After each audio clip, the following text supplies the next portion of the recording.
Hasanatul abrar, sayyiatul muqarrabin.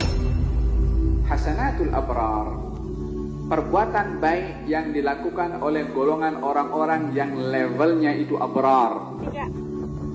Bagi orang muqarrabin yang darajatnya lebih tinggi, itu adalah perbuatan dosa. Perbuatan baik, tapi bagi level orang yang lebih tinggi adalah dianggap sebagai perbuatan dosa. Perbezaan maqam membezakan kedudukan cara amalannya itu. Walihada seorang Syaiban Ar-Ra'i, seorang yang hidup di zaman Al-Imam Syafi'i, ditanya tentang 3 soalan, 2 ke 3 soalan. Yang pertama ditanya soalan, apa hukum orang yang dia lupa di dalam salatnya 3 atau 4?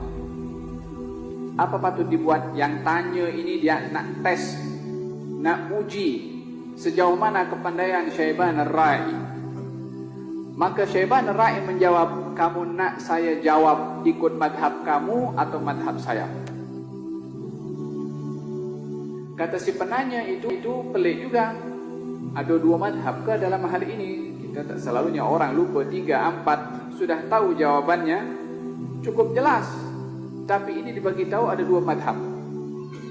Kata si penanya pun cerdik juga. Dia bagi tahu 2 madhab. Madhab kamu dan madhab saya. Dibagi tahu dalam madhab kamu, kata Syaiban Ar-Ra'i mengatakan, dalam madhab kamu orang yang lupa dalam rakaat 3 atau 4, maka dia meyakini yang sikit tambah lagi 1 rakaat, lepas itu sujud sahwi. Dia kata betul. Kalau madhab kamu macam mana? Kalau dalam madhab saya orang ini kena mesti disebat.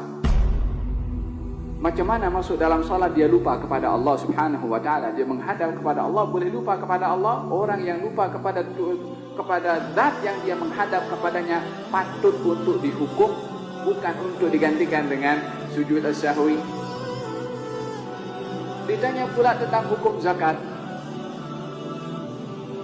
Kalau kambing berapa kita kena keluarkan zakatnya? Dijawab pula, nan madhab saya atau madhab kamu? Kata si penanya, 2 madhab. Dijawab, kalau madhab kamu orang punya 40 kambing, 1 ekor kambing dikeluarkan kerana Allah. Dalam madhab saya, al-mal wa malikuhu lillah. Dalam madhab saya, harta dan tuan punya harta miliknya Allah, maka semuanya untuk Allah Subhanahu wa ta'ala. 40 kambing untuk Allah Subhanahu wa ta'ala. Levelnya beza. Antara kedudukan masing-masing orang diukur dengan kadar ma'rifahnya kepada Allah Subhanahu wa ta'ala, akan berbeza cara amalannya kepada Allah Subhanahu wa ta'ala. Baginda Rasulullah sallallahu alaihi wasallam berpuasa terus sambung, hari ini puasa terus sampai esok. Dan kalau malam terkadang baginda Rasulullah tidak tidur, sepanjang malam dia bangun. Waktu ada sahabat yang ingin meniru Rasulullah untuk berpuasa terus dan qiyamul lail terus tak tidur, Nabi kata, jangan kamu buat. Kata si sahabat itu mengatakan, tapi engkau buat. Yakni engkau wahai Rasulullah melarang satu perbuatan yang kamu sendiri buat. Yakni puasa berterusan ataupun sepanjang malam bangun. Nabi jawab, lastu kahayatikum. Saya ini tak sama dengan kamu. Levelnya saya tak sama dengan kamu. Innama abidu inda rabbi yut'imuni wa yasqin. Sesungguhnya saya ini setiap malam berada bersama dengan Allah. Allah bagi saya makan dan minum. Perbezaan kedudukan seseorang di sisi Allah adalah membezakan status amalan orang itu kepada Allah Subhanahu wa taala. Hasanatul abrar, sayyiatul muqarrabin.